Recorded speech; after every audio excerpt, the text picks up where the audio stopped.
A very good afternoon, everyone. Thomas, here you go.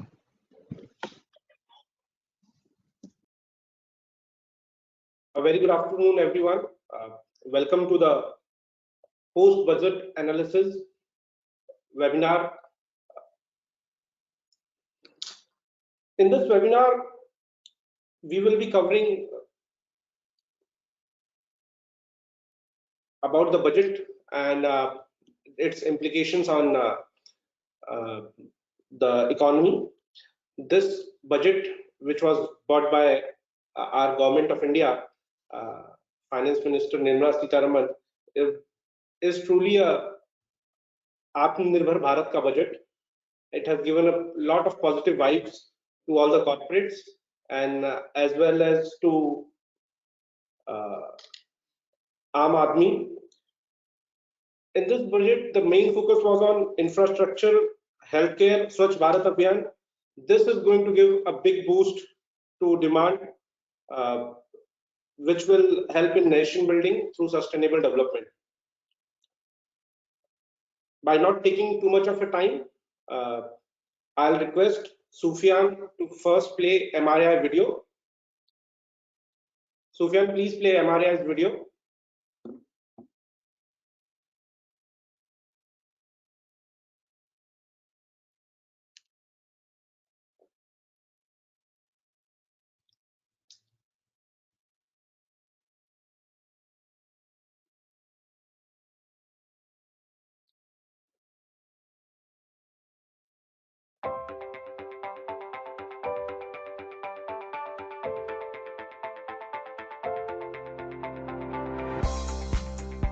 MRAI is the apex association of India, representing the voice of the Indian recycling industry, with a vision to promote responsible recycling in the country. MRAI was established in the year 2011 as Metal Recycling Association of India, with a focus on secondary ferrous and non-ferrous metals. However, over the years, MRAI has expanded its reach to include other recyclables such as plastic, paper, e-waste, tire and rubber, glass, automobiles, etc. The name of the association has since been changed to reflect the same, and today Material Recycling Association of India has a collective strength of more than 1,200 members, representing various recyclable commodities and comprising over 20,000 small, medium and large enterprises, directly and indirectly employing 25 lakh people. Recycling has multifold benefits beyond just saving landfill acreage. To list a few, it replaces the need and dependence on finite virgin materials such as iron ore and bauxite and increases the resource security of the nation. Use of recycling processes consumes less energy and water and reduces greenhouse gas emissions when compared to primary processes that use virgin ores. Recycling generates 6 times as many jobs as just waste management practices. Recycling is a pan-India activity employing people from all backgrounds, including women and low-skilled labor. Recycling industry requires less capital investment, has a lower gestation period, and can be set up close to generation and consumption points. MRAI is officially recognized by the Government of India, and it regularly interacts with various departments at a local, state and national level.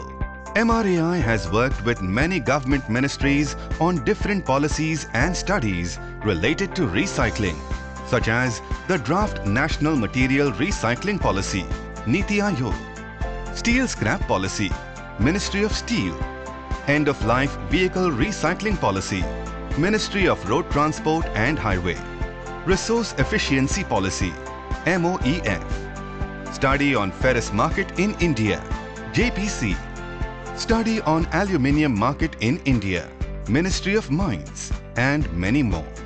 Our industry contributed to the government's Swachh Bharat, Make in India campaigns and policy of Plastic Park. India's recycling rate at a meager 20% is well below global averages. We all need to collectively work hard to promote recycling as a sustainable business model. MRAI's vision is to work alongside industry and government and help create advanced infrastructure and right policies which could push the recycling rate above 50% in next 5 years. The world is working towards zero waste policies and circular economy concepts. India cannot afford to be left behind. The trade and free flow of recyclables must also be promoted so that Indian consumers and manufacturers continue to have access to environmental friendly and competitive resources and raw materials. We strongly believe that scrap is a mine above earth, and any wastage of scrap or impediments in recycling is a crime against future generations. From this platform, we would like to thank all our members for their long-term association with MRAI.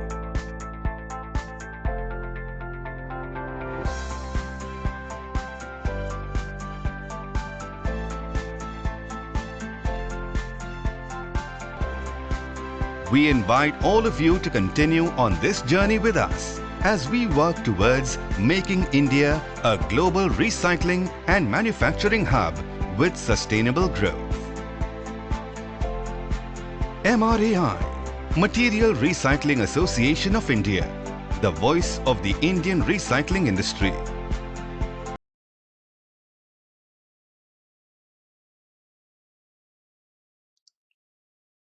Thank you, Sufyan, for playing this video. Now, may I request our president, Mr. Sanjay Mehta, who is also director at MTC Group, having a business group of with an annual turnover of 7,000 crores, employing more than 5,000 employees worldwide, having offices in US, UK, Singapore, and Dubai. Mr. Mehta, the stage is yours. Please go ahead. Thank you, Amar. Good evening, everyone. Thank you very much, everyone, for joining this webinar. After this budget, we are going to discuss many things, what we have received and what we are expecting more from the government in the future. Good evening, everyone, once again. It is a proud moment for all of us gathered here to deliberate on the 2021-22 budget unveiled by the Finance Minister. As I believe the first budget of the new decade is by far the best fiscal budgetary paper ever made and presented in the history of Indian Parliament. This budget assumes great significance at a time when the country is slowly recovering from damages caused by the COVID-19 pandemic in almost all segments of the economic activity. The pronouncements are very crucial and come with added weightages. The fiscal prudence displayed in laying extra emphasis on healthcare, infrastructure, transport, labor, and divestment need to be applauded. In finance, taxation, and investment departments, the budget has aimed to take the government's reform agenda to the next level. The budget is focused on the nation's growth and brings with a positive sentiments to the overall economy. It has taken into account the equal measures almost all categories of industries, including recycling of metals, plastics, and shipbreaking. The budget is focused on the nation's growth everywhere. For iron and steel sector, wherein MSMEs and other user industries are severely hit by the recent sharp rise in iron and steel prices, the budget has reduced customs duty uniformly to 7.5% on semis, flats, and long products of non-alloy and stainless steel. To provide relief to metal recyclers, mostly MSMEs, the Finance Ministry has exempted duty on steel scrap for a period up to 31st March 2022. The budget has also reduced import duty to nil in alloys stainless steel scrap also. And on copper scrap, the duty has been reduced to 2.5% from the existing level of 5%. We appreciate the announcements made in the budget towards bringing more ships from Europe and Japan for recycling at Alang Bhavnagar. The government plans to double recycling capacity to around 4.5 million LDT by 2024. This is expected to generate more jobs in the near future. When FM Nirmala Sitharaman ji announced in her budget speech that the government intends to go ahead with a scrappage schemes for private and commercial vehicles, it was like a dream coming true for MRAI members. The policy has been in discussion for some time now, and we at MRAI have been pushing for its implementation from last 8 years along with others for a long time. The Ministry of Road Transport and Highways MORTH will soon announce a voluntary vehicle scrappage policy to phase out old and unfit vehicles. This will help in encouraging fuel efficient, environment friendly vehicles, thereby reducing vehicular pollutions and oil import bill. Vehicle would undergo fitness test in automated fitness centers after 20 years in cases of personal vehicles and after 15 years in cases of commercial vehicles. The budget also announced a scheme to induct more buses in public transport and increased investments in infrastructure. Undoubtedly, it would give Indian auto industry and other auxiliary industries something to cheer about more productions. We also appreciate FM Nirmala Sitharamanji for financial allocation for the Urban Swachh Bharat Mission to rupees 1,41,000 crores to strengthen the Swachhta campaign of urban India via wastewater treatment, source segregation of garbage, reduction in single-use plastics, reduction in air pollution, especially waste from CND-based bio remediation of dump sites. Though the economy is projected to contract 7.7% in the current fiscal year, the government forecast a growth of 11% for the coming fiscal year after a massive COVID-19 vaccination drive and a rebound of consumer demand and investments. The government's focus on entrepreneurship for a startup business is commendable, as that will generate more job opportunities in our country. Budget presents a clear national intent towards greener environment, which is commendable and much appreciated. However, the key is an efficient execution in a time-bound manner. The MRA board and its team can be justifiably proud of the fact that their untiring efforts to liaison with the government and its ministries and other authorities, the many meetings and many webinars they organized have yielded the desired results to the recycling segments, which has never got the attention it deserved like now. We at MRI are extremely grateful for taking steps to place recycling at the center of the emerging new India, which is Atmanirbhar Bharat. We thank the government and its various ministries, including the Finance Ministry under the able guidance of Finance Minister Mrs. Nirmala Sitharamanji and Minister of State for Finance and Corporate Affairs Anurag Singh Thakurji, Minister of Environment and Forest, Ministry of Mines, CPCB, and many ministries for the faith they have placed in recycling for a greener, equitable, and sustainable, brighter India for an Atmanirbhar Bharat. I would be falling in my duty if I would not place on record here my sincere gratitude and thanks to MRI, its board, eminent directors like Mr. Zain Nathani, Dhawal Shah, Naveen Ji, Jinesh Bhai, Ahsan Gadawala, Kishore Bhai, and many more such great faces are behind the success of this association. Also, my sincere gratitude and thanks to Mr. Amar Singh, Pramod, Ayyappan, Pallavi, Sufyan, and the entire team of Satish Kohli and the entire team of MRI, without whom this historic moment would not have existed. Thank you, everyone, and expect your continued support and cooperation to make India green, circular, and great. If we all continue like this, to be united and strong, passionate, keep honesty in our work, what we do for the trade and industry, I am sure we can achieve many, many more milestones in near future to come. Thank you very much for your faith in MRI. Jai Hind. Thank you, Amar. Thank you so much, Sanjay Bhai, for such an inspiring speech. Going ahead, I'll request Mr. Sushant Hede, Associate Economist, to throw some light on impact of budget on infrastructural spendings. To give his background, Mr. Hede is a chartered accountant by profession and has done Masters of Economics from Mumbai. He has keen interest in research on macroeconomics and have more than experience of more than 10 years in this field. Mr. Hede, the stage is yours. Please go ahead. I'm just requesting to please show my presentation which I have. Can you please put the presentation?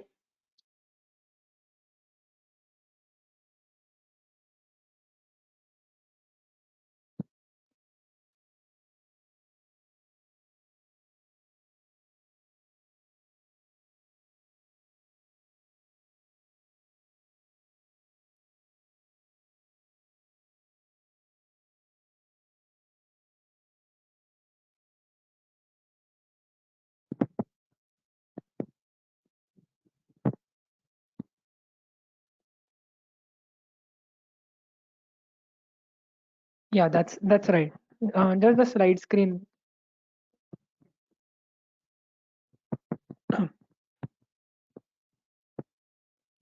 Yeah, so yeah, just the first slide. Yeah. Good afternoon, one and all, and thank you, MRI, to have me here as a panel speaker. I hope I can provide some value additions to you from the union budget which was recently announced. So just before I begin, there was one comment from the chief economic advisor immediately after he released the economic survey, and he drew some inspiration from India's recent win against Australia down under, where he mentioned that this budget is going to be a mix of Rishabh Pant's aggressive batting style as well as Cheteshwar Pujara's very conservative mode of batting style. And as you all must have gone through the union budget, it has a mix of both in this particular budget which was announced. So before I go into the details of the announcement pertaining to the infrastructure, I just want to move to the next slide, where I have just given a very broad view of some key indicators which pertain to the investment side or the infrastructure side. So just moving on to the next slide. Yeah, so as we all know that the COVID-19 pandemic and the induced lockdown which took place just roiled the global economy, and the impact was very eminent in case of the Indian economy, which recorded a sharp contraction of 7.7%, which is it's likely that based on the first advanced estimates of the government. And but that is something which most of all are aware here. But there are three key indicators which I have presented on the screen, and those are the investment rate in the economy, which, as you can see, is estimated to fall very sharply from close to 28% to 24%, and this used to be around 30-34% during FY12, FY13, or during that time. So there has been a very sharp decline in the investment rate in the economy. Secondly, the capacity utilization, which is at a quarterly basis released by the RBI, there you can see that there has been a sharp decline, and that's very much evident from the COVID-19 pandemic. But it's usually around at 70 to 80 mark, and when it's above the 80 mark, that's a benchmark or a thumb rule that there'll be fresh investments in the economy. But as you can see that the capacity utilization has fallen to as low as 49% in the June quarter of FY21. So that is another indicator which is showing that how the economic activities from the investment and the infrastructure side is being very subdued. Thirdly, there is the CMI, which is a private agency which produces data on new projects which are announced both at the government and the private level. And as you can see on your screen, the red circle which I have highlighted, you can clearly see a sharp decline in the new projects announced. So the key point which I want to make in this first particular slide is that the expectations from people were that the government should increase the spending, and especially on the capex side, because as you know, capex spending has a lot of multiplier effects in terms of boosting demand, providing employment activities.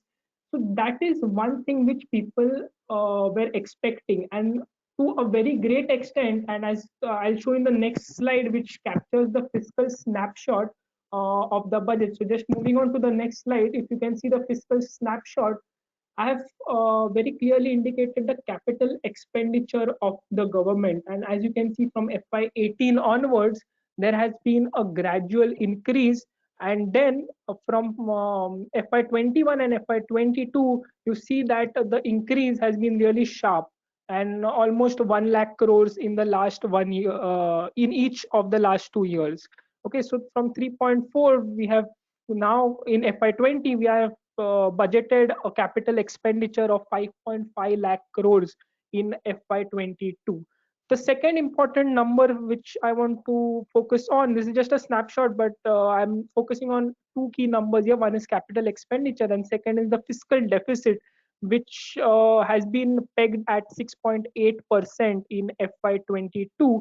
And as we all were expecting that in FY21, where revenues have been very low and people were expecting government to spend, the fiscal deficit will be very high in FY21, and that is what is also reflecting in the numbers. And that's why we can say that this budget has been more credible in terms of the numbers which they have shown in the budget. So one is that capital expenditure has seen a big boost in this particular budget. Moving on to the next slide, I'll just go on further detailing the breakup and the trends of capital expenditure.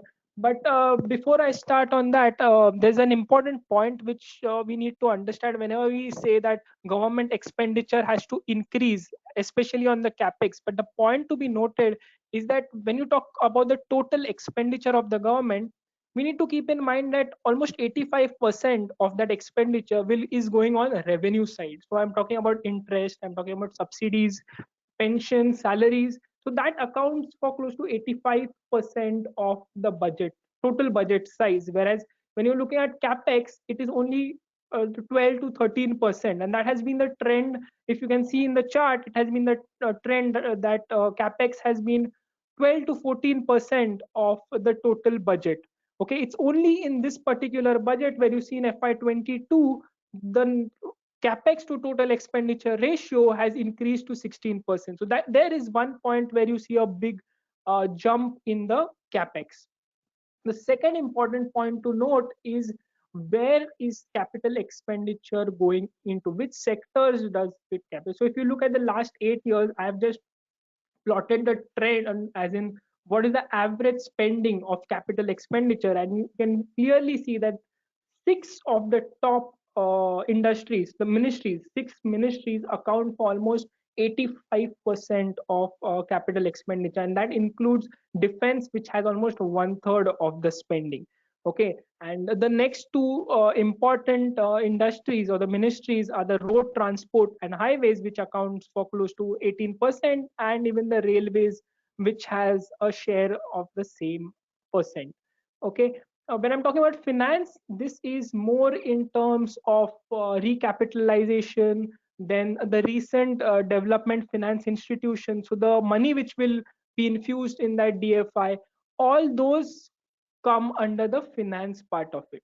Whereas communication is something in terms of the capital support which is given to say BSNL, MTNL. So those are kind of capital expenditures which are given to different ministries. But the focus area are the three ministries, which is defense, road transport, and the railways. So now moving on to what has been the breakup of the capital expenditure in this particular budget. So I'll move to the next slide now.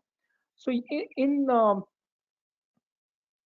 this budget, if you see, the emphasis again has been on these three key ministries, that is defense, road, and railways. So when you're talking about FY22, if you look at the railways, the budgeted number has been kept at the same level at the FY21 revised estimate.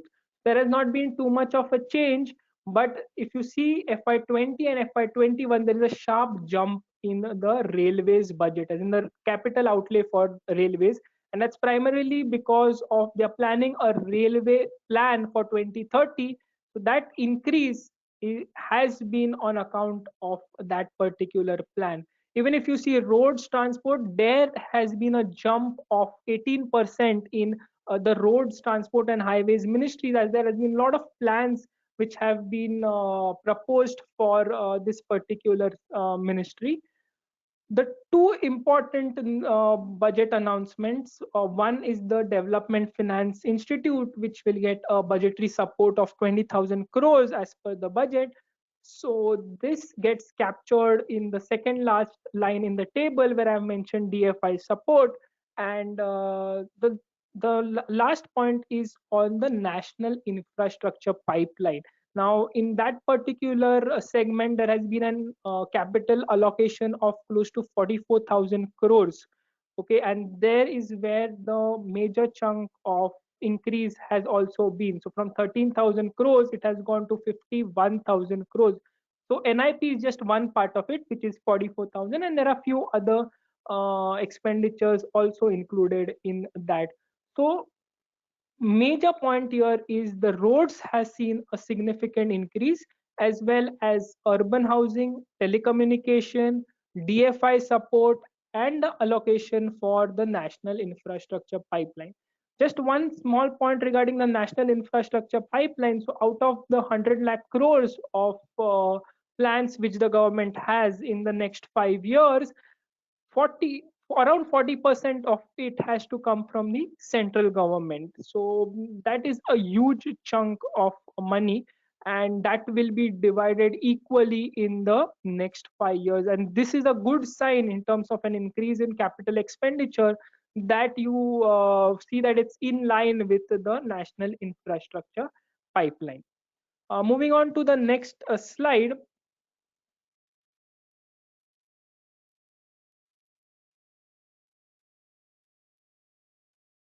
So this is just the brief set of announcements which are made in this particular budget, and it has been an infrastructure focused budget in terms of the national infrastructure pipeline. And the honorable finance minister also mentioned in the speech that almost 1.1 lakh crores of projects have already been completed under this pipeline. And the number of projects under this pipeline has also proposed to be increased from around 6,800 to 7,400 for the coming year. The next important announcement is in terms of the investment textile parks, which are proposed to be launched in the next 3 years. There's a significant announcement from that angle as well, especially from the textile sector.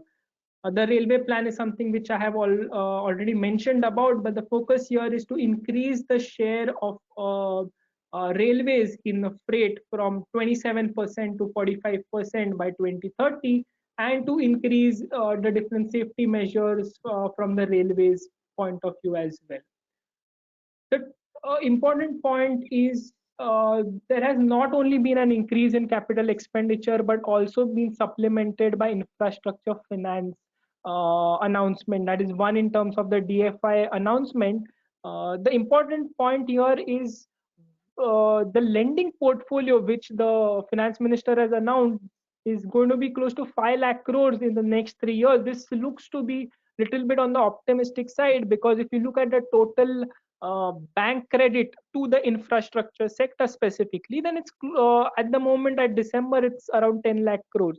Now, how will this DFI, how the bill will be proposed, and the finer details of this institution will be an important thing to be monitored as we progress. And the second point in terms of infrastructure finance is the national monetization pipeline for different brownfield infrastructure assets. Power is also another sector which is proposed to see an outlay of 3 lakh crores in the next 5 years, especially for the power distribution companies. Very surprisingly, there has not been a significant increase in the power sector in terms of allocation, but I guess this announcement is more in terms of what will be the proposed plan for the next 5 years. In terms of the urban development, there has been a proposal to augment the public bus transport system, where the proposed idea is in terms of a total spending of around 18,000 crores. So that is again a important announcement in terms of infrastructure. So this budget, to sum it all, this budget has been focused entirely on infrastructure creation, and it has been supplemented to some extent by infrastructure financing proposals as well. So broadly to speak, it's now the implementation of the projects which will be key, and the spending of capital expenditure by the government which will help in kickstarting, say, the private sector investment cycle, which will in turn lead to demand creation and economic growth going forward. So the last line of implementation will remain the key, is something to wait and watch. But overall, it's a very infrastructure driven project. So thank you so much for patiently listening to my session. Thank you so much, Mr. Sushant. Your presentation on infrastructural spending have covered almost everything which was there in the budget. Thank you for throwing the light that implementation is the key for this budget. Going ahead, I would now like to welcome Mr. Hitesh Achawat. He's Group Head of Corporate Ratings, and he will be speaking on post-budget analysis on metal sector. So, Mr. Achawat, please go ahead.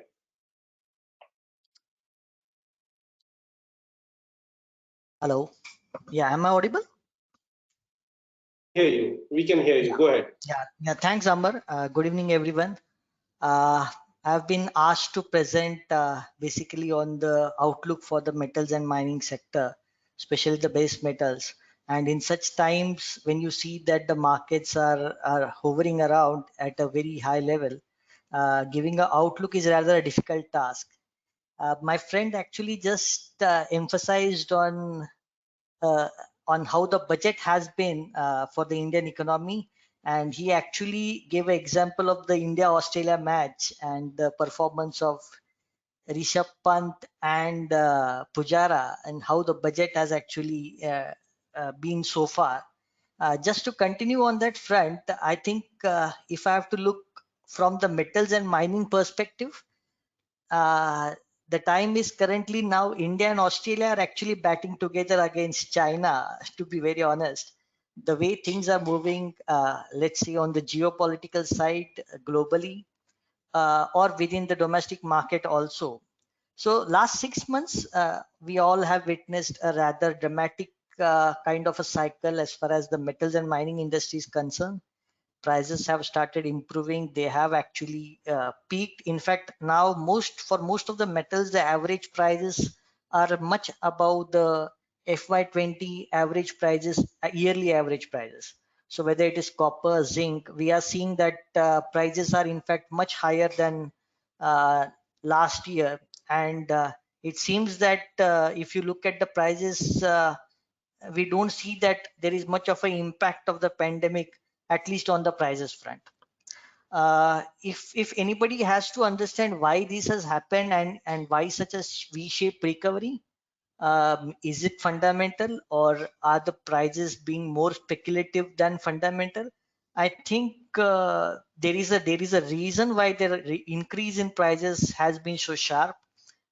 First and most important thing is globally, if you look at the liquidity levels, they are at let's say the highest level.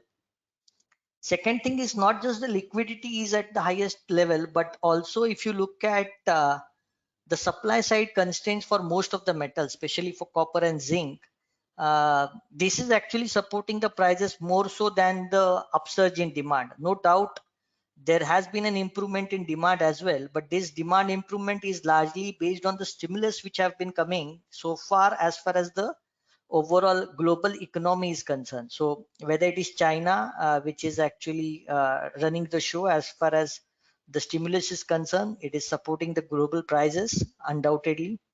But even if you look at the US markets, or even now the European markets have slowly started improving, and that is majorly driven by the stimulus. So it's still a wait and watch situation. So while we are seeing that the prices have improved drastically, even if I'm looking at the prices currently, which are like at a 6 months high or 8 months high, even the current prices are, let's say, roughly 20-25% lower than what the peaks were that they had achieved in the last 15 years.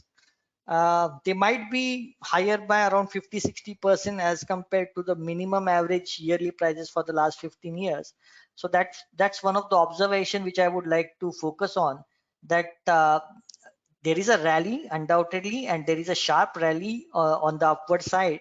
But for most of the metals, if you look at the prices which are at current levels, they are still lower as compared to the peaks what they had achieved in the earlier cycles.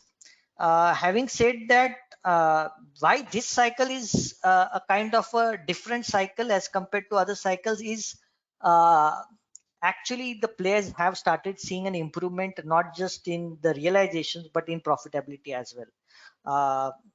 There has been a slower recovery in terms of the raw material prices, which has led to let's say some kind of a improvement in profitability. But over and above that, the supply constraint is actually helping the players to actually sell what they are actually producing in the current times.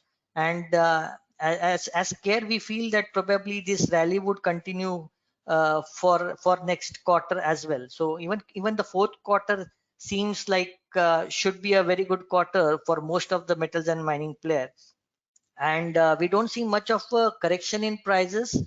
Yes, there has been certain dip in prices, but that is because of the Chinese holidays, New Year holiday, which are there currently. But apart from that, from what we garner from the market, it is the demand has remained robust. In fact, certain steel players, even after the budget, have announced around a 500,000 rupees hike, which was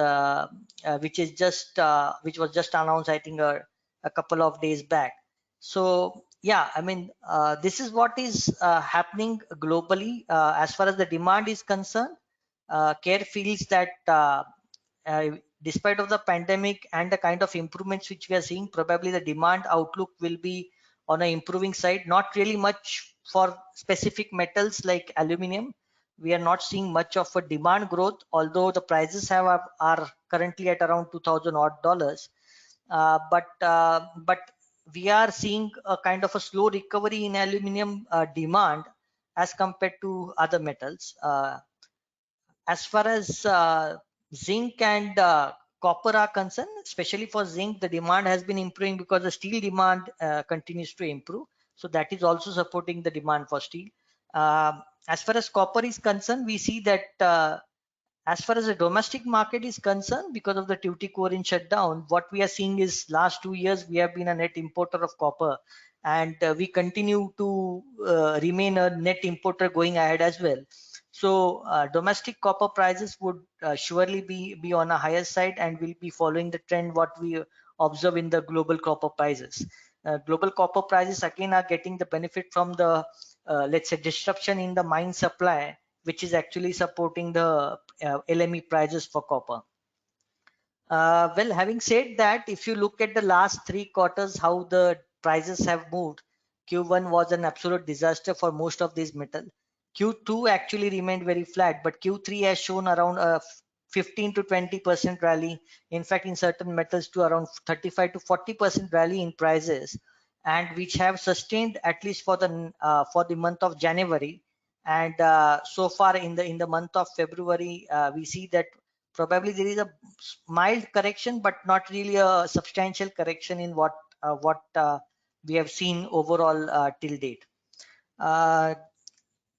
So if you ask me in terms of what would be the outlook as far as the non-ferrous metals are concerned, one important thing is more about holding on to the prices currently, which is beneficial to most of the industry players. And we feel that aluminum prices will hover around $2,000 to $2,100 in FY22 as well. So this is the average yearly prices which we are looking upon.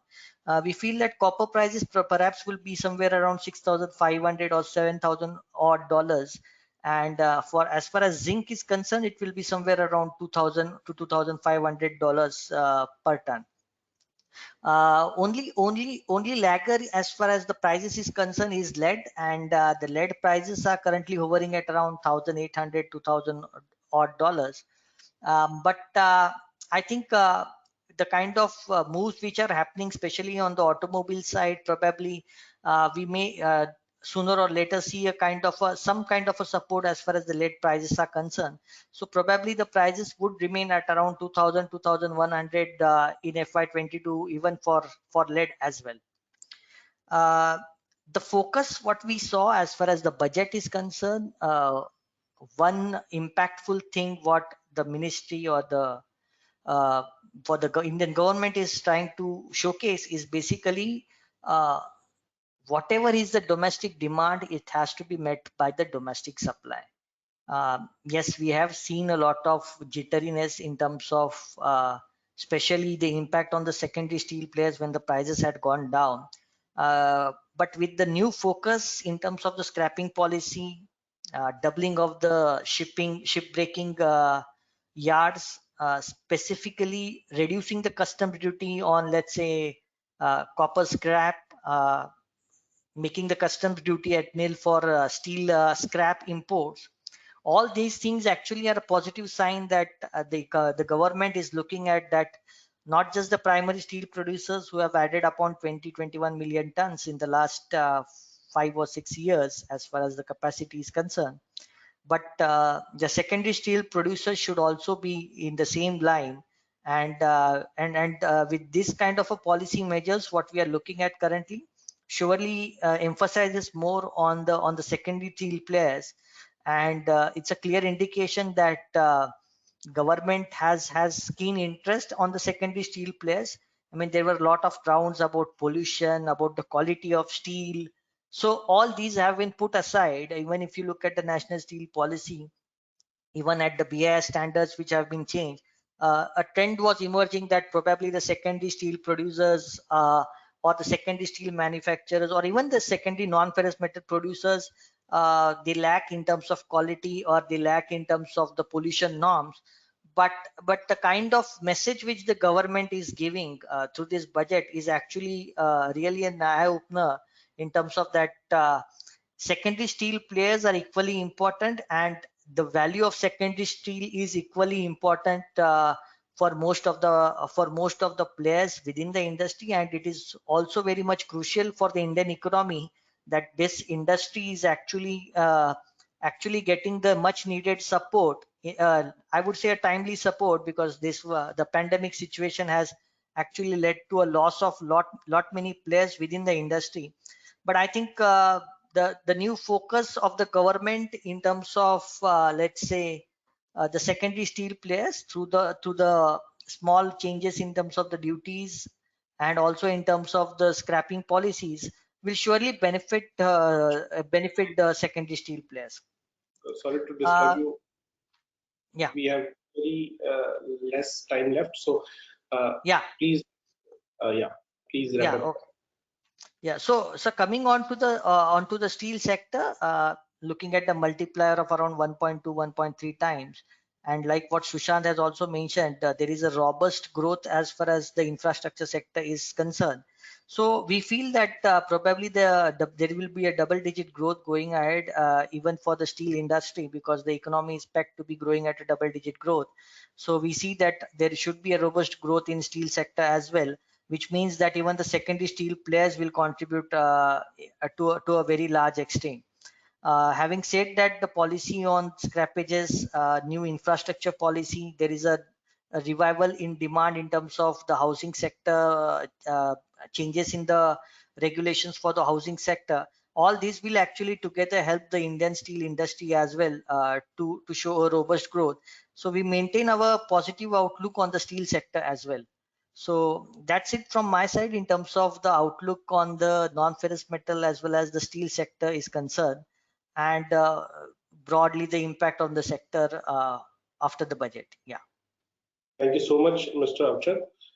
Thank you so much for shedding a light on metal sector, and we hope that metal sector will see double-digit growth with this entire secondary metal sector, whether it is aluminium, copper, brass, zinc. This all will grow. Thank you so much. Now I would like to call Mr. Rahul Bagaria. He's partner at Bagaria and Company. By profession, he's a chartered accountant, and he has completed his education from London Business School, having an experience of around 10 years. Mr. Bagaria, go ahead. He will be giving, he will be putting light on budget impact on direct and indirect taxes. So Mr. Bagaria, please go ahead. Thank you. Thanks, Amar. Can I have the option to share the PPT, please? Great. Thank you.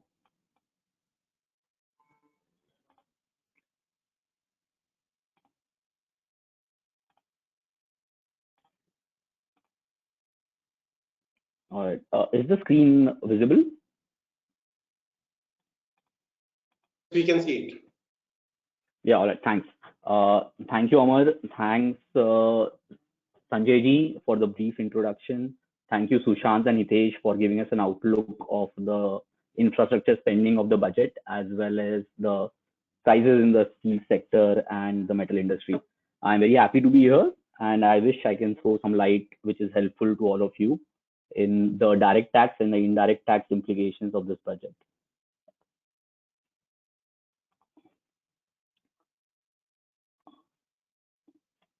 Right. So just giving a brief of the outlay of the economic survey, we project the union government projects that the growth is going to be around 11% in 21-22. We have an all-time high foreign exchange reserve. One thing which is a dampener is that our credit rating is BBB minus, in spite of we being the fifth largest economy in the world. This is the lowest ranking ever for any fifth largest economy in the world. So there's a whole loads of pages of it in the economic survey why this rating is very low and unjustified. But however it be, we remain lowest. Tax revenues are at a high. We have grown 47% higher taxes than last year.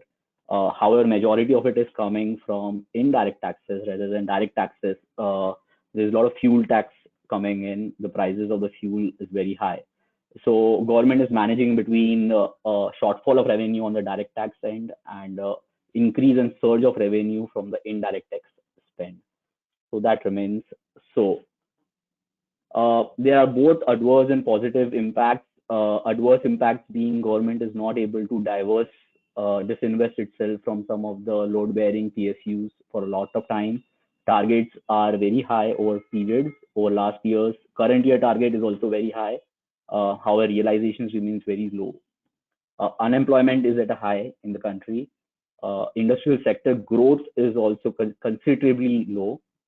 Share of agriculture has shrinked a little bit, which is supposed to go up with the farms law kicking in. As a part to recovery, the whole onus and the whole thrust of the government remains on Atmanirbhar mission, which is self-reliant India. That is why all these capex expenditures and to find the growth within India. GST collections have crossed 1 lakh mark for 3 consecutive last months. We see how the trend is going to be, but it is supposed to go up. We see a V-shaped recovery, as they said, as the care team suggested. So these are some of the plus and minuses of our economic survey. Based on these pillars, the budget, starting with the rates of taxes, there has been no change in the rate of taxes, which is a wonderful thing the government has done. We already saw 2 sets of budget in the last year. So there was a lot of emphasis on not being a much rate of change. However, people expected some concession in individual rates, but that did not come through.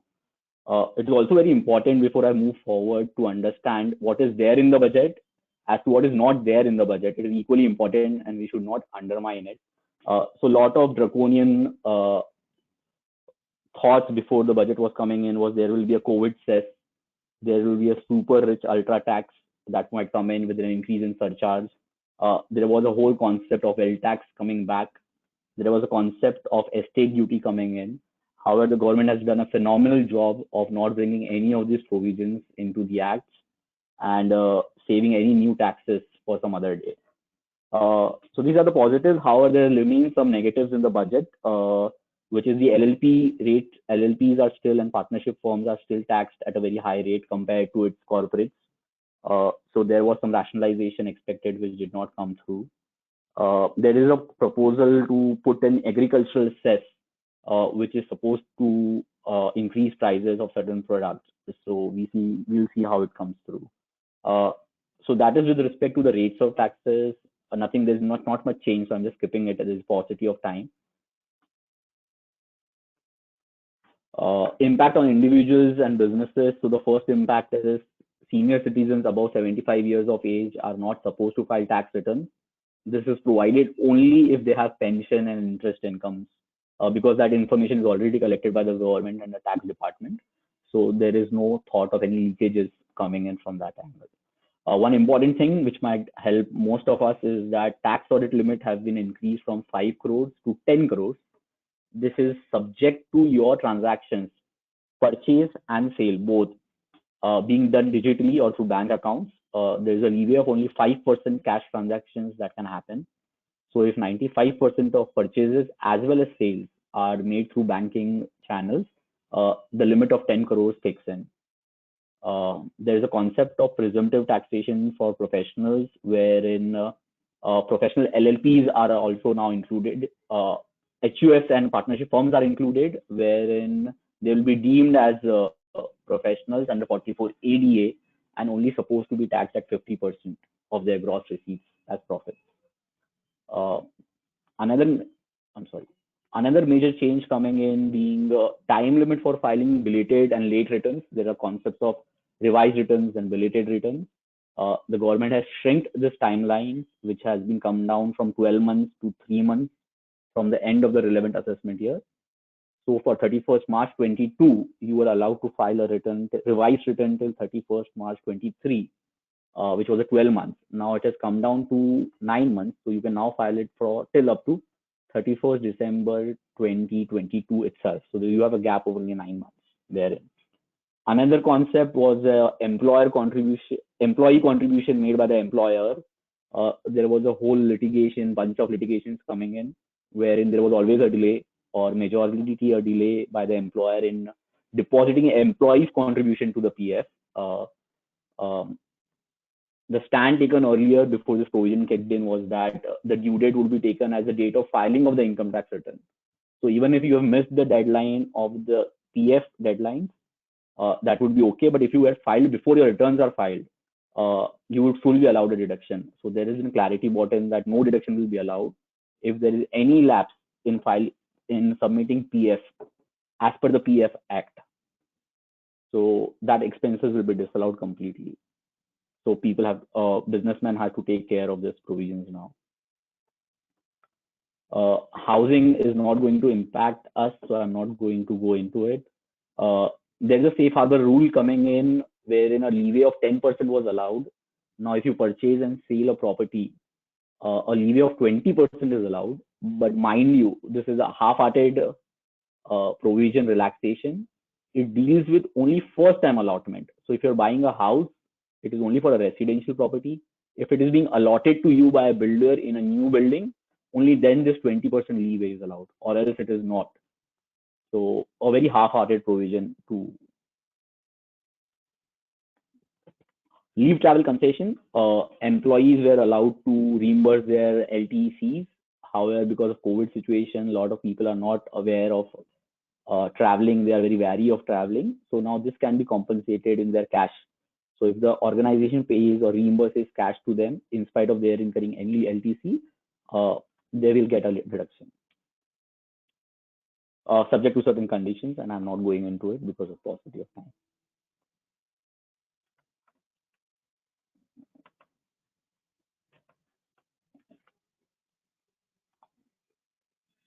TCS, a very important tool for the government to collect information rather than taxes. Government proposes to impose a 0.1% TCS on all purchases made by businesses whose turnover exceeds 10 years in the financial year FY 2019-20 for purchases from a particular buyer of 50 lakhs.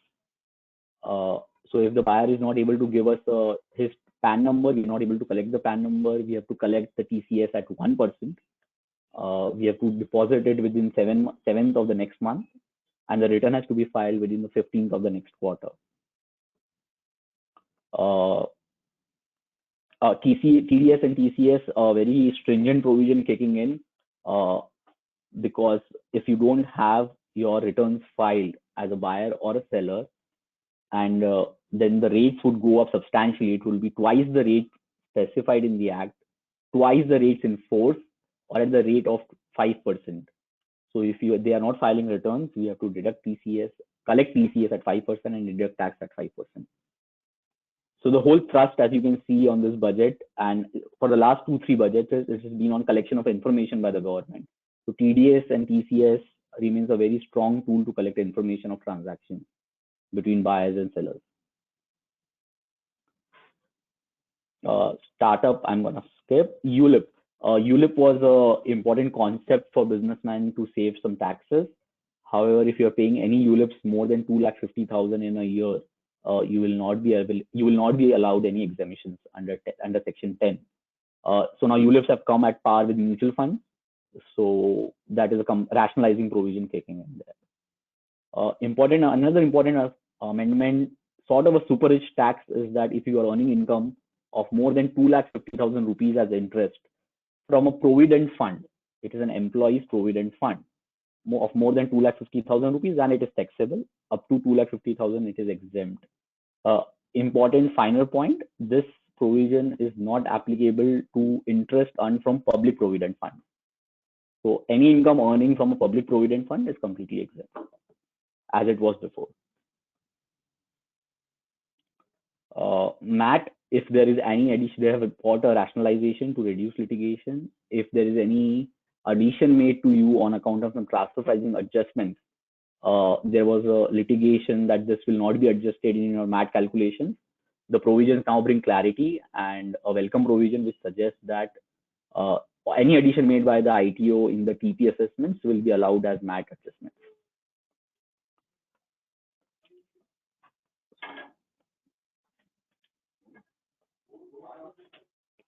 I'm sorry. There's some. Yeah. Sorry. Excuse me. I'm sorry, there's some issue with the presentation.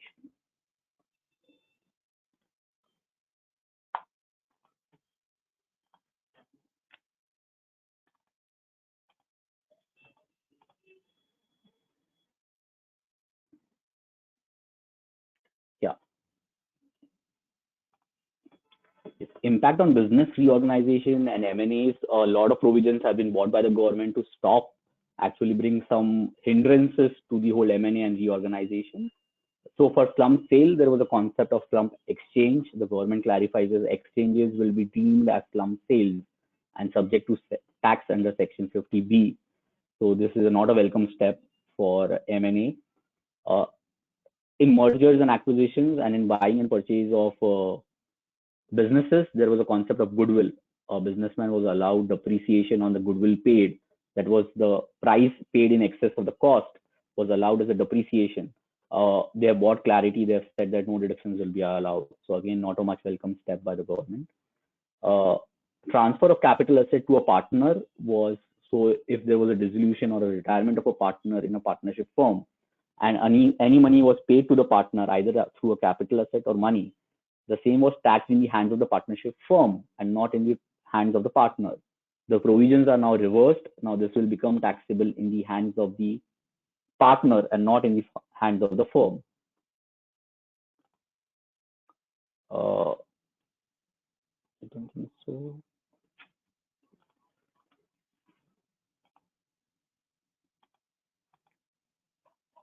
Important assessments and appeal is the most important provisions they have brought in the act.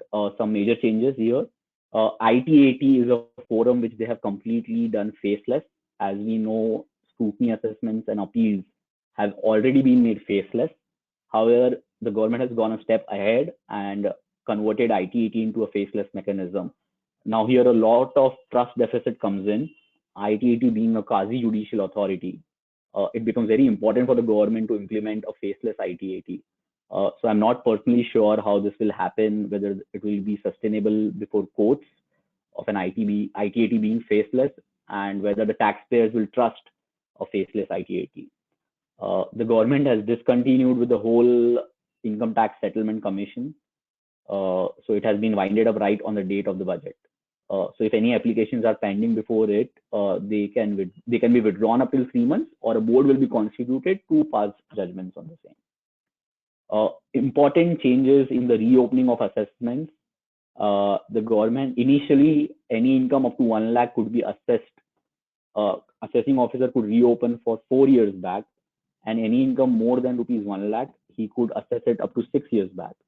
The government has brought some changes wherein it says that any income up to rupees 50 lakhs can be assessed only up to 3 years back, and any income more than 50 lakhs can go back up till 10 years back. They've increased the threshold from 6 years to 10 years. Now, this is a very dangerous provision. Going back 10 years in time is not a welcome step.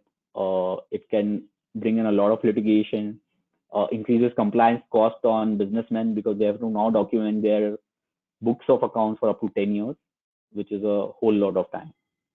So this is some rationalization over here is much required, and I hope the government or representations will be made and the union government could hear it. 3 years is a welcome, but 10 years back in time is not a welcome step.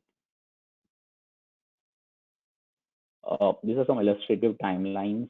So you can see in here at column number 7. So for your financial year FY 21-22 income tax return, the government can reopen that assessment up till 31st March 2033. So this is a lot of time. Key amendments to the indirect taxation. As we know, government has done away with the whole GST audit requirement. That remains the preliminary. So there is no threshold now. Even big companies are not allowed to not required to get their GST audits done. There is some concessions given on detainment of goods. If made in a vehicle, the vehicle will be let go on with a penalty of rupees 1 lakh. However, the penalty of taxes would go doubled. It has been gone to 200%. So that is one such provision. Apart from that, custom duty, as Sanjay ji already mentioned in the start of the presentation, lot of things done for the metal industry, wherein they have reduced the custom duty to 7.5% for all semis, flats, and long products of non-alloys and stainless steels. Steel scrap has been reduced to 0% import duty up till 31st March 22. Anti-dumping duty and countervailing duty on copper recyclers have been brought to 0%. And for copper, import duty has been reduced from 5% to 2.5%. So these are certain important custom duty changes made by the government. So I think so that was passing. Small company definition in the Companies Act has been reduced, has been increased. The threshold has been increased, wherein the paid up capital was initially 50 lakhs, now it has gone up to 2 crores, and turnover from 2 crores has gone up to 20 crores. This is more or so to bring it in line with the definition of the new MSME, which is partly kicked in and partly supposed to kick in next 1 year or so. Vivad Se Vishwas scheme has been extended by the government to avoid litigation. There is a thought that this scheme will be made permanent and will be brought in the statute. Not brought in the present statute, but eventually that is what the whole thought of the government looks like to be. A dispute resolution committee is bound to be set up by the government. This is for small taxpayers, wherein they can go if their returned income is less than 50 lakhs and the variation proposed by the tax officer is less than 10 lakhs. The taxpayer can go to this committee and request that they should not be charged any penalty. More sort of a mini income tax settlement commission scheme coming in there. One important thing, fake invoices and sham transaction is taken very seriously by the government in the last 2 years, both in indirect tax GST provisions and income tax provisions. So now if there is any transaction of more than rupees 2 crores, which the government appears it to be a fake transaction, the government can attach properties of the taxpayer to recover taxes. So a very draconian provision coming in there. That's it from my end, Amar. I hope this was useful. I'm sorry I had to be fast. Thank you so much. Thank you so much, Rahul. Thank you. Now I would like to welcome Mr. Kush Vohra, who is director at Zenrich Life Academy LLP. He has been author of a book called Grow Consciously and have an experience of more than 12 years in financial market. So Mr. Kush will be throwing the light on economic impact of on the Indian economy post budget. Kush, go ahead. Hi, thanks, Amar. Am I audible? Yeah. Hi, thank you so much. Guys, if I'm being very honest, I think between Sanjay ji, Sushant, Hitesh, and Rahul, the wonderful speakers that came before me, you've covered a lot of what I wanted to cover anyway, right? One thing that I would like to add to Amar's introduction is I'm a SEBI registered investment advisor, right? Primarily dealing in equity. So I will bring in the aspect from the equity market side, the investment side of things, if that's all right. Because as I said, most of the provisions are common. It's the third day after the budget, right? Second day. So we pretty much know what was there.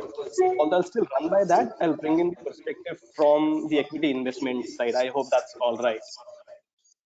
And one quick disclaimer before we go forward: any stocks that I mention here are not recommendations. I'm required to make that disclaimer, right? Great. So let's just quickly understand, where were we before the budget, right? Where do we come from? What were the expectations? Now, if you've been tracking, I don't know how many of you invest in the equity markets directly or are interested, or at least have a keen eye on it, right? But let's understand, they represent the sentiment of the economy, pretty closely, right? The markets were at an all-time high. There was an expectation that how better can things be after the budget. And to continue the cricket analogy that Sushant and Hitesh have mentioned already, Ms. Sitaraman going into the budget and saying that it's a budget that's never been seen in the 100 years was like the Indian team announcing that we are going to go and whitewash the Australian team in their backyard, right? So that was something. What is more important is that she, in a lot of ways, ended up delivering that. Now, there were a lot of hits and maybe a few misses, right? So let's just understand what was the expectation that the market had. In the economic survey, what came out was, there was a very clear contraction of a 7.7%, that is known, right? And a double-digit growth for the FY22. What the markets were interested in is what is going to happen in 23, right? And the base has to be laid for that now. And in some ways that was done. Now, if we understand why is the rally, coming into place, I'd like to pick up something that, Hitesh already mentioned, akin to what has happened in the metal space. The equity markets have also run up quite a lot, right? And most of it, let's face it, has been liquidity driven. Now, I can tell you something. The roots of this trace back to 2008, right, when the crash happened and all the stimuluses were given. A lot of the stimulus money went into the economy, went into the markets rather than going into the economy. And we finance guys have a joke, right, that the 1900s were actually ruled by the engineers and the innovators, and the 2000s are being ruled by the finance guys, right? That's on a lighter note. But a lot of money that came in through the stimulus started going into the securities and the markets rather than the economy. And that is when we saw a lot of divergence, right? Usually there was a negative correlation between how the markets functioned and how the commodity prices went, right? In fact, even the oil prices. Now everything seems to be going up together, which wasn't heard of until about a decade ago, right? So a lot of this is indeed liquidity driven, with the hope that the earnings will catch up. And that is the growth that market was expecting, that the foundation will be laid for in this budget, right? Now, there was a very clear understanding that the fiscal deficit is going to take a hit. How bad is the hit going to be, and how do we go about reducing the deficit is what the idea was. Again, if growth is focused, then the inflation was going to take a hit, or rather going to be bumped up. The idea was to address the supply side concerns in order to bridge the gap between the retail and the wholesale in inflation, and bring the inflation down rather than hitting the growth trajectory, so to speak. and more importantly, words being met by actions and policies to boost industry and infrastructure. Now, was it delivered? Well, in a lot of ways, yes, right? Because what we saw in the budget was a lot of focus on growth. Albeit, it was funded by, or it is being financed by a lot of borrowings, because of which because my friends in the bond markets aren't very clearly happy. But that's what is the need of the hour, right? As I think even Sushant had mentioned in his presentation, right, that the fiscal deficit is expected to be 9.2 for FY21. This is much higher than what the market is comfortable with, but with the roadmap, of 6.8 for FY22 and about 4.5 by FY26, the market realizes that this is possible. Now, there are also steps that have been mentioned in the budget which will ensure that this happens, and we'll get to that in a bit. The other very interesting thing that came about in the budget was the disinvestments, right? The divestment plans. Governments not had the kind of success that they would have hoped for in the last couple of years at least, right, with their disinvestment plans. What's more important is that they have not let go of that. The fact that they've mentioned 2 PSUs and 1 general insurance company that will be up for disinvestment, along with the ones that are already in the pipeline. It is showing that the government is backing that plan, they're backing that program, they're not letting go of that, right? Government assets don't really bring in growth, right? So it's best for the government to get rid of them. And the commitment towards the disinvestment idea is what is more encouraging for the markets rather than the performance that we've seen in the last couple of years. Now, as we were talking about the fiscal deficit, coming down, and again, Shant has already mentioned a lot about how the infrastructure play, is being projected. So I'm not going to go too deep into it, but just picking up something from what he's already mentioned is the capex of 5.4 trillion going into roads, railways, bridges. We all know that that has a multiplier effect, right? So that will go a long way in terms of job creation, bringing the economy and the country together. That is where a lot of your pleasant surprises have been factored into the rally that we saw post budget. Often we see that there is a devil in the detail. There's a budget that is presented, and after that there are some details that come out and markets don't like it.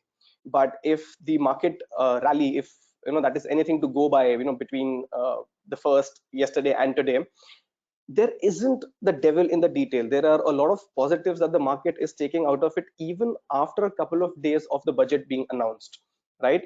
Some of the other positives in this are the DFI that is being proposed to be set up, the infrastructure spend which will then propel the cement and the steel sectors, again very beneficial for the economy as a whole, right? In fact, even important in attracting the foreign investments, which again will help absorb some of the, or rather which will create some liquidity, right, in the market. Now, one thing that the MRAI team can, and will, I'm sure, take a lot of credit for, which they rightly should, is, the scrapping of the duty. Also, the scrappage policy that is being announced. It's not something that what everyone was hoping for, but the fact that it's there now brings it on the table and paves a way for becoming more detailed, more elaborate, as everyone liked, in the coming future. Now, there are two effects that any kind of such policy announcements have. One is a very real economic financial impact, and the second is a sentimental impact, right? The bond market and the equity market saw it slightly differently, right? Because of the borrowing, there was a lot of squeeze that is expected in the bond market, right? That's why the bond markets weren't too happy with it. The only savior there is, if the Indian infrastructure story is to be believed, then there is a lot of liquidity push that can come in, right, from the foreign players. But for the equity guys, it's a all-in-all cheer, right? Because the growth orientation was there, and there was no COVID cess, that was imposed, or any other taxes that were imposed. And as Ms. Sitharaman has repeatedly said, that the end consumer will not be paying a single rupee more than what they do at the moment, right?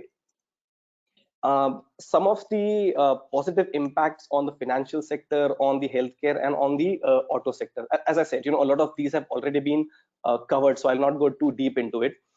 They don't have a direct impact on a lot of stocks in the market, right? Especially the healthcare policy, because that story is played out its course, right? But what's more important from an economy perspective is, or rather, a relief perspective, is how the COVID allocation is being made, right? 350 billion rupees. This will obviously include the infrastructure setup, required to deliver the vaccine, right? But now the focus is not only on recovery, it is on diagnosis, it is on a more holistic healthcare idea, right? Now, as we have the index for ease of doing business, some of you must be aware that there is a happiness index, right? I don't think that's even a concept in India at the moment. Very soon, with thoughts like these and with ideas like these, that's a good place to start to have, a focus on the happiness index, right? Overall focus on the healthcare of the country is a good starting point for that. For financials, there has been, as I said, the idea of disinvestment of 2 PSU banks and one general insurance company. The push of FDI, or rather the increase in the limit of FDI from 49 to 74% is a big positive. And for autos, the voluntary scrappage policy, I'm sure the team here would have liked a mandatory scrappage policy rather than a voluntary one, but as I said, that's a start. The city bus, the infrastructure focus will be a lot of positive for a lot of automotive companies, especially passenger ones like Ashok Leyland and Tata Motors and the likes, right? Although if you're invested in Tata Motors, I don't know how much further upside will you be expecting from here. Lastly, some of the key players on which we expect the impact will be very directly for of the budget that is being announced, rather. And as I said, these are not recommendations, these are just the impact correlation. So in autos, we've already seen a spike in Ashok Leyland and Tata Motors that has come in. On the scrappage policy, MSTC is something that will benefit, but as I said, 2 days have already passed and the markets have already discounted the news that has come in, right? As we say, the buy on rumor and sell on news. So the news is already out. However, in the long run, there will still be benefit, but do you immediately go out and action all of this? I wouldn't be too sure of. So may I request you to please wrap up? Yeah, as on cue, Amar, this was the last slide on my presentation. So thank you so much for the opportunity, guys, and have a wonderful day ahead. Thank you, Kush, for giving this insight on equity markets. Now I would request all the panelists to put on their cameras.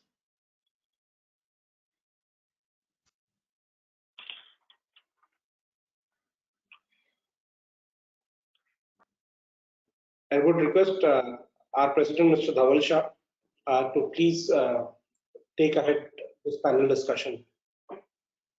Yeah, thanks, Amar. I think we've had a wonderful knowledge-gaining information so far. I think all the speakers were brilliant. Amar, the information that they put up, I'm sure will be very helpful to our members.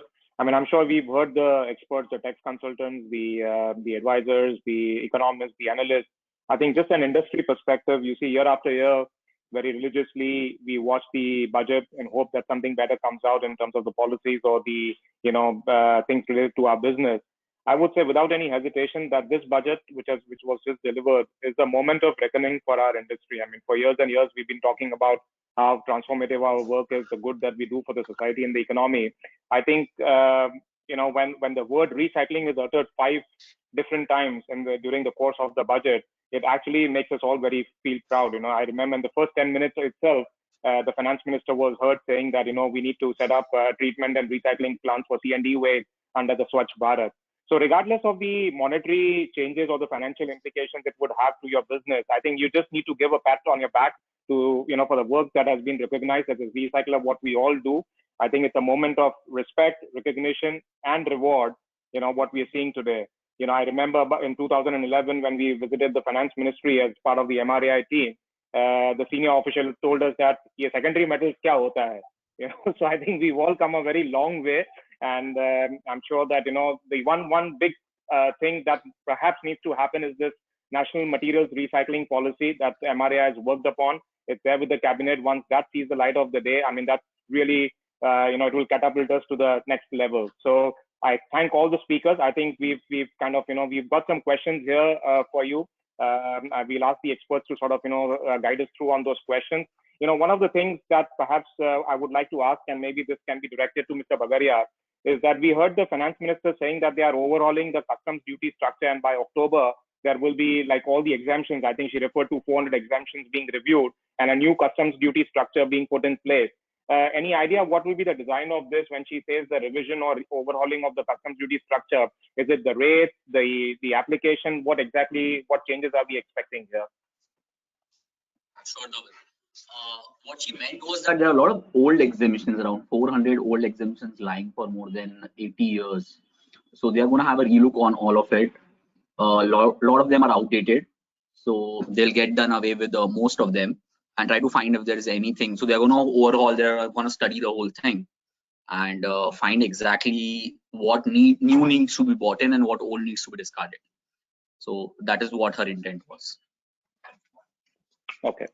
The other panelists, whatever questions you may have for the experts here. I have a question with Mr. Kush. Yeah, it is related to, there is some change in ESOP policy. I heard that tax was to be deducted as when they were allotted. Now it will be on the sale of stocks.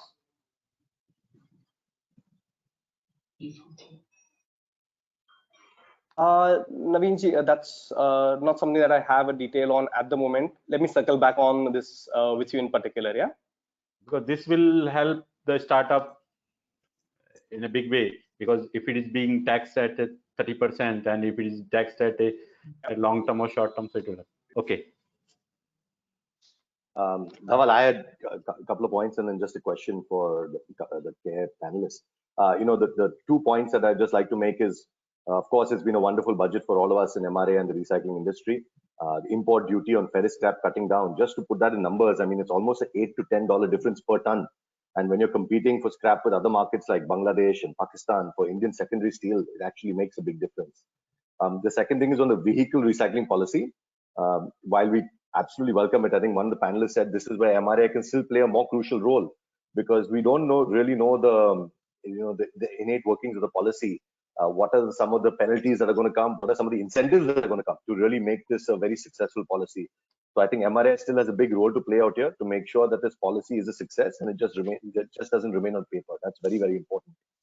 A question for one of the panelists. I think Mr. Sushant had mentioned a lot on the fiscal deficit to the GDP ratio being very high for India, obviously this year because of the extra spending. So I just wanted your views from a ratings perspective. How do you see India's rating getting impacted if the fiscal deficit is so high, and especially over the next decade or so? Do you really think that the government can bring that level down, having spent so much this year? Do you really feel that the fiscal deficit to GDP ratio can be brought down less than 3.5 to 4 in the years ahead? On the ratings point of view, I won't comment specifically on that, because that's something what I'm looking at per se. But in terms of the fiscal deficit number which you're talking about, yes, it has been actually more than what most of the analysts and economists here had estimated before the budget. So we at CARE had also estimated it to be around 8% of GDP, and it's more than those expectations. Now, the point which is very important is the increase in the deficit from the B numbers, if you look at, has been 10 lakh crores, almost 10 lakh crores. Out of it, 6 lakh crores has been purely on account of a shortfall on the revenue side, and not from increase in the expenditure which the government is usually talking about. So that 6 lakh crores has been on account of revenue shortfall, which going forward will not be the case. As you see, as economy normalizes, you will see an increase in corporate taxes. You'll see increases in the collection of personal income tax, GST, as we go forward and as things normalize. This will be an important point to be noted in terms of reduction of the fiscal deficit going forward. And in addition, if there was one important point which was mentioned in the budget in terms of the schemes which the government has, the centrally sponsored schemes, those will also be reduced going forward. So that, from an expenditure point of view, that comes in the revenue side. So they are trying to rationalize expenditure also going forward, and also focus more on the capex side. There'll be a multiplier effects on those aspects as well, which will lead to that reduction. And another point is there's a Fiscal Responsibility Budget Management Act, the FRBM Act, which had initially targeted a fiscal deficit ratio of 3%, okay, before the pandemic took place.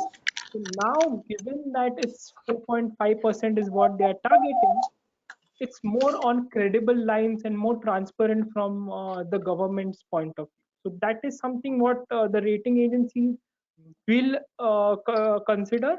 But specific to ratings, I won't be very comfortable to answer. Sure. Thank you. Just one question, or rather, just to give a little background to our experts here, that we as secondary guys, we say that the fortunes of our industry are very closely connected to the automotive industry. So I probably would direct this towards Hitesh, that the vehicle scrappage program certainly gives a strong fillip or a reinforcement to the vehicle manufacturers. Of course, it will open up raw material possibilities for us as well. But on one side, the theme being that yes, we need to sort of get this industry going, get the sales of new automotives going. But on the other side, we see that they have increased the duty on imports of these some critical components, 3 or 4 of them, safety glass and the ignition systems and stuff like that.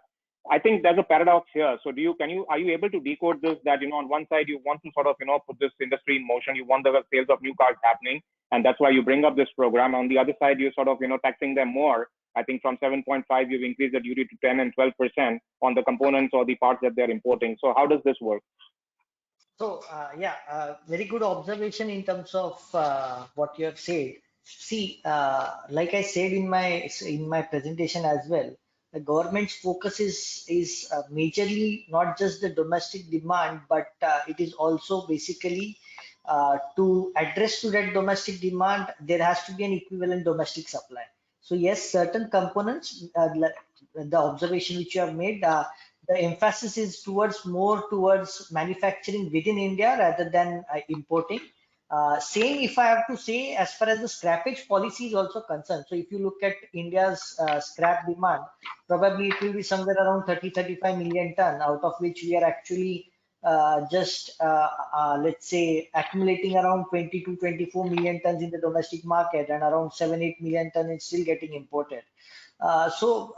This let's say doubling of capacity in terms of the ship breaking, also let's say the scrapping policy for vehicles, this will only add up to the domestic supply. So I think it is a fine balance between what can be produced in India, what are the capabilities the Indian producers have, and in fact I would say the Indian government is banking more on the capabilities of Indian producers rather than importing such things. Yes, there will be a level playing field going ahead in the market too, but that's how the government is playing, that they will try to make it a win-win situation for most of these players. Okay, I think we have India's biggest non-ferrous recycler here joining us, Mr. Mohan Agarwal. Mohanji, any questions for our panelists here?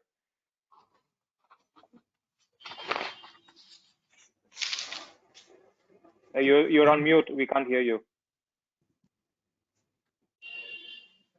Yeah.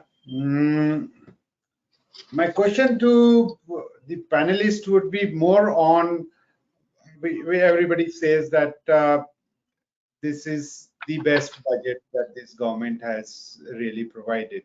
And as Sushant also made in his presentation, that the capex is only 2.5% of the GDP. So what is it that makes this budget so so good as compared to, I mean, do we really feel that this budget, what we've seen is that yes, recycling industry is something which has been recognized much better by the government. So we as recycling fraternity are very happy about it. But overall, the growth of the economy, the growth of the country is where our interest also is. So if you could point out those few things that the government has done which are going to seriously spur the economy, and which sectors of the economy will it spur? Maybe Sushant can answer, or anybody else, whoever wishes. Yeah, thank you, Mohan. Just from the point of what are some of the key points, something which really clicked in this budget. Though I have mentioned that the capex has been only 2.5% of GDP, it is supposed to be at a very high level compared to what it has been over the last decade or so. And that is an important point, because whenever you are talking about capex or that infrastructure push, this was important in terms of the multiplier effects which it has. And given the fact that they have done this thing and increased that allocation, it's a commendable job which the finance minister has announced. Secondly, not only has that been announced, it has also been supplemented by some sort of a infrastructure finance announcement. So it's not just one side which we need to look at, it's also how do we finance that. And though it's only a proposal which is made so far, but it's a proposal, the DFI proposal is in that particular direction. And apart from that, the monetization of assets are also in those particular direction of infrastructure financing.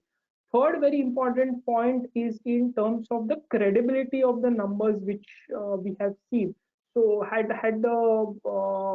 so what happened in the previous budget was that the revenues which were estimated were very high. Okay, the estimation, there was an overestimation of revenues, which has not been the case in this particular budget.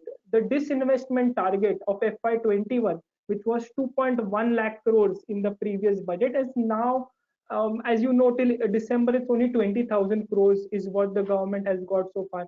And they have retained it to that close level of 30,000 crores only. And they have not been ambitious that in the next 2 months, we'll see a large scale disinvestment taking place. In addition, even the next year's disinvestment program has been in line to what they had planned. So there also you do not see a very significant overestimation of numbers, and therefore you see more credibility in terms of the fiscal deficit which they have announced. So these are a few of the points which I feel are different or new in terms of this budget. Thank you. Just I have one. Mohanji, just to add to that point. Yes. Yeah, just to add to that point, while Sushant's taken care of all the numbers, Yes. let me also share one more thing. It's not just the numbers; it's also the commentary that comes along with it, and also some of the things that they've not done. So, for example, the markets were expecting some sort of bump up in maybe the cess or the long-term taxes, right? That has not come. So when that does not, when that's not presented or that's not even spoken about, the confidence of the market players increases. Just to another case in point is like the RBI monetary policy, right?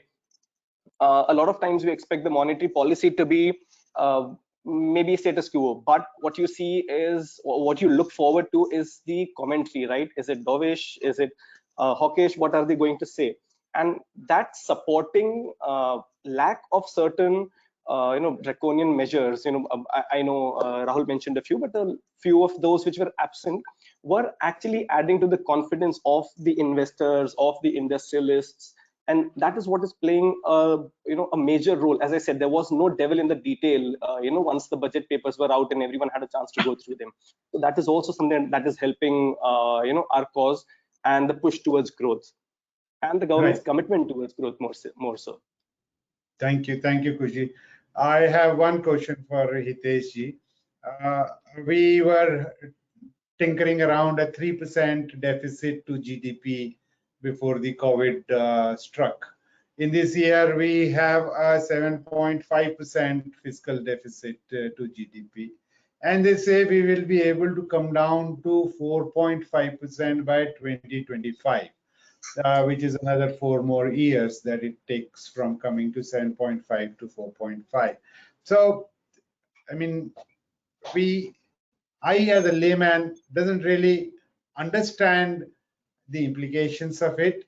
What would be the likely implications of this, say, on our growth as a country, on inflation, and on the rupee-dollar exchange rate, specifically the rupee-dollar exchange? Where should it affect or should it not affect?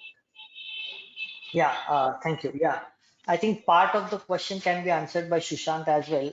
But like what you have mentioned specifically on the fiscal deficit number, because pre-budget and post-budget, this is the number which is being talked more about rather than any other number as far as the whole budget is concerned.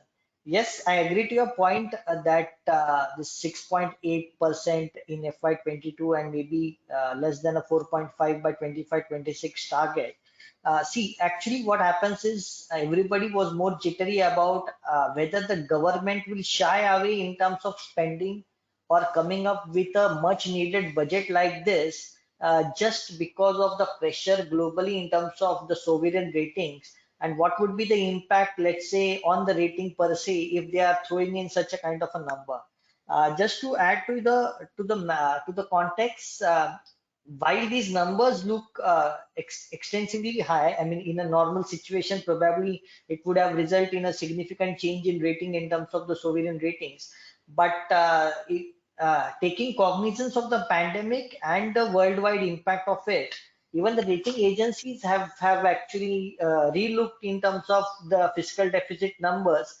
And that's the additional comfort which most of the governments have got in terms of their fiscal deficit targets. But despite having this sword on the neck and coming up with a budget like this and informing the market that we'll be concentrating on the growth is actually what makes this budget much more special. And the kind of basically the aggressiveness shown by the government is very much visible. As far as the growth is concerned, when we are saying that government has taken steps in terms of allocating the required resources of restarting the economy, I would not say the demand has improved, but yes, it will remain lower as compared to FY21 levels. But I would say that at least we are reaching the base level now. After the pandemic, at least we are reaching the base level, which is also very important for rebuilding of the growth. And the steps which the government has taken are the right step forward, which can help anybody to actually restart. Allocation in terms of infra and towards the railway will ensure that other sectors will also show an improvement, which means that if the GDP numbers is coming right, then probably even the higher, let's say, a inflationary target would also be not much of an impactful onto the overall economy. I think Sushant can add more on to the next part of the question. I was more on the rupee dollar. Yeah, rupee dollar. Yeah, but again, rupee dollar. Yes, I totally understand. But again, it is yet to see that how the US economy is panning out, which is more of a kind of a boiling point currently rather than the growth in the Indian market. As far as the rupee dollar is concerned, in the current situation, I think rupee dollar will remain more or less at the same level. The kind of state of economy India is in. So probably there would not be much of a differential. We may not improve upon the rupee dollar as well, but this situation may not worsen also despite of these numbers. All right, thank you. And Yes, just to add, just to add to a couple of things, when you're talking about the fiscal deficit, it translates into how much the government is going to borrow. Okay, and when you're talking about the borrowing thing, so now, as you know, for FY22, there is a total borrowing of the government. They are planning at around 12 lakh crores. Now, what this leads to is that the funds will then get diverted to the government itself, and the amount for the private sector will reduce consequently. So, in technical terms, we usually call it the crowding out effect. And if the private sector gets lesser funds, there will be lesser investment in the economy, and in turn that can have a bearing on growth as well. So that is one point which I would like to add on. And in terms of the rupee exchange rate, as we have seen very closely in this recent year, there has been a lot of intervention by RBI in order to keep the rupee exchange rate at a particular level. So that is, and what the foreign portfolio investors have seen, there's been a huge influx of foreign portfolio investment, both in terms of FPIs and FDIs, which should have led to a strengthening of the rupee. But what has happened is that the government, in obviously in consultation with the RBI, they have seen to it that the rupee is maintained at a particular level. So there has been a lot of intervention from that angle as well. Thank you so much. Dhaval, I suppose.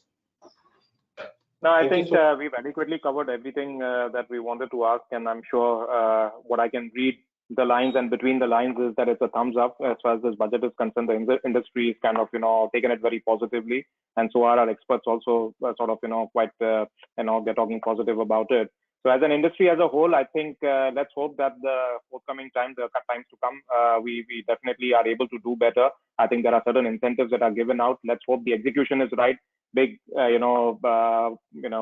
policies have been announced. It's a spending driven budget, like a lot of expenditures, capex has been announced. So I just hope that this comes out good as far as the whole execution is concerned, and we look forward to the good times.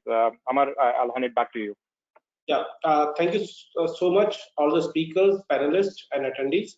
We will be ending up this webinar here. Thank you so much for attending. Thank you, Amar. Thank you. Thanks, everybody. Bye-bye. Thank you so much. Thank you.